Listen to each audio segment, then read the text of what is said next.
Bosnien-Herzegowina. 1001 Nacht an der Adria, wie die Deutsche Wochenschau gerne vorgaukelt. Nahezu die Hälfte der Menschen in Bosnien sind Muslime. Das Land gehört zum faschistischen Kroatien. Es kämpft treu an der Seite der Deutschen. Auch die meisten Muslime, die Bosniaken, sind deutschfreundlich. Längst weiß man auf dem Balkan, dass die Nazis dem Islam freundlich gesonnen sind.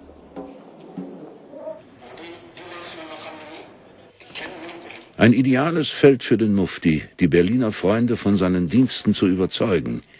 Denn nur scheinbar ist Bosnien ruhig und friedlich.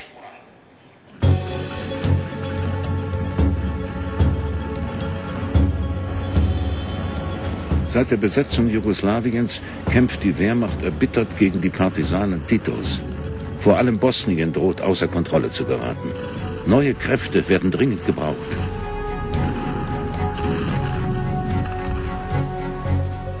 Im Februar 1943 befiehlt Hitler, eine neue SS-Division in Bosnien aufzustellen. Gezielt werben Himmlers Offiziere unter den Bosniaken für Nachwuchs in der Waffen-SS.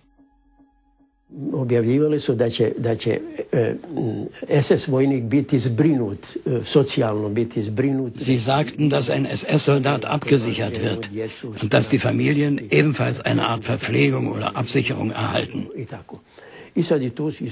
Aus diesen Gründen haben sich viele gemeldet, um ihre Frauen und Kinder abzusichern.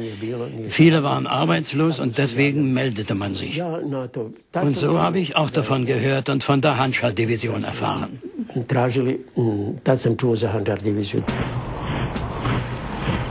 Nach einem orientalischen Krummsäbel wird die neue Einheit Handschar genannt.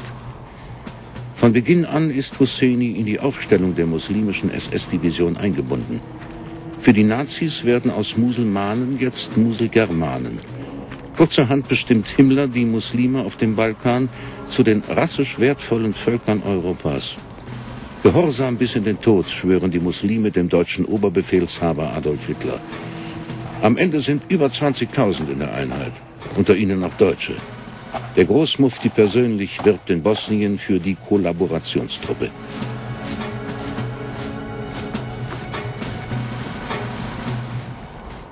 Führungshauptamt sah natürlich in ihn einen, der die muslimische Welt begeistern konnte, für Deutschland oder für Europa zu kämpfen. In Absprache mit Himmler ist Husseini für die weltanschaulich-geistige Erziehung der Handschar-Soldaten zuständig.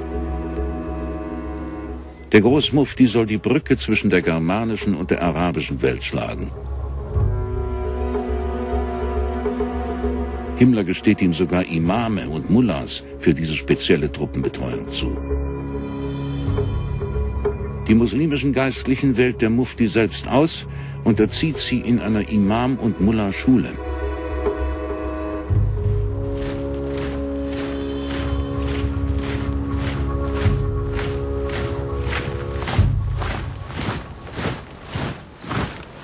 Das Novum in der Waffen-SS gab es ja, bei der Wehrmacht gab es zum Beispiel Feldgeistliche, katholische, evangelische. Bei der Waffen-SS gab es das nicht, nur eben bei der Handschar. Und diese Imame hatten praktisch ja die religiöse Betreuung.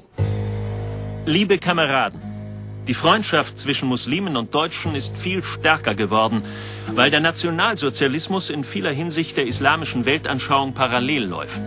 Die Berührungspunkte sind der Monotheismus und die Einheit der Führung, der Islam als ordnende Macht, der Kampf, die Gemeinschaft, die Familie und der Nachwuchs, das Verhältnis zu den Juden, die Verherrlichung der Arbeit und des Schaffens.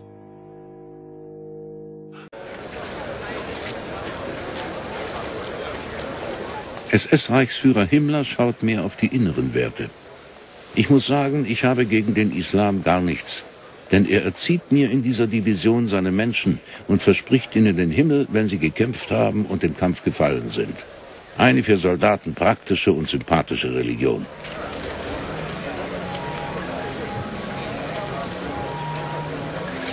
Himmler ist gewillt, auch auf die religiösen Eigenheiten seiner neuen Soldaten Rücksicht zu nehmen.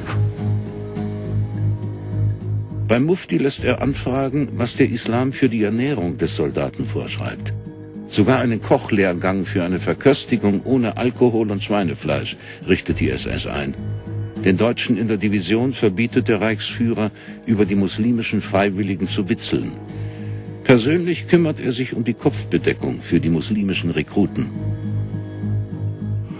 Und wir trugen natürlich den Fez. Auch wir Deutschen. Und es war vorgeschrieben, den Fez feldgrau mit Totenkopf und Hoheitsadler vorne drauf. Mit der Quaste. Ne?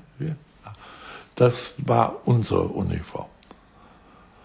Wenn wir jetzt in Urlaub kamen und man ist meinetwegen, weil ja doch 20.000 Mann nicht viel war, wenig bekannt, man ist irgendwo, ich meine, mir ist es nicht passiert, da sind die oft von Feldstreifen oder von Feldjägern oder Feldgendarmerie angehalten, weil sie sollten den Zirkus da unterlassen mit ihrem Fez.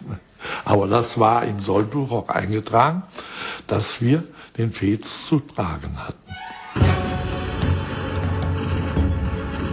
Im März 1944 kommt die Totenkopfdivision in Bosnien gegen die Partisanen Titos zum Einsatz. Es ist ein brutaler Vorstoß. Aber die Partisanen sind dann immer wieder eingesickert. Also das hat nicht viel gebracht. Das war ein ganz unseliger Krieg, schwierig und schmutzig. Ganz schmutzig.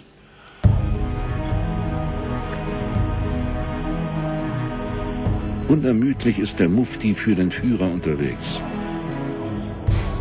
Mal rüstet er in Budapest unmittelbar hinter der Front seine Politimame moralisch auf, weil die Handschar-Soldaten jetzt an der hart umkämpften Ostfront eingesetzt werden.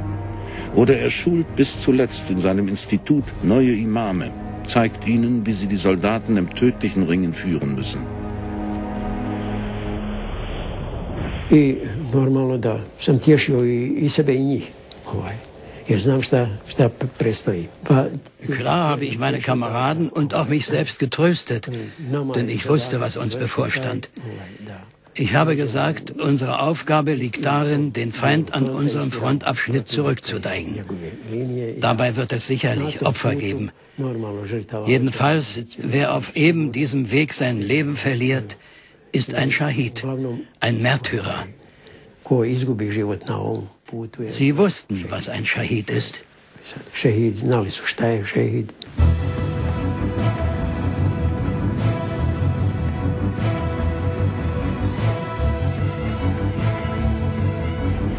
Noch in der Schlacht um Berlin kämpfen Bosniaken gegen die vorrückenden Russen für den Endsieg.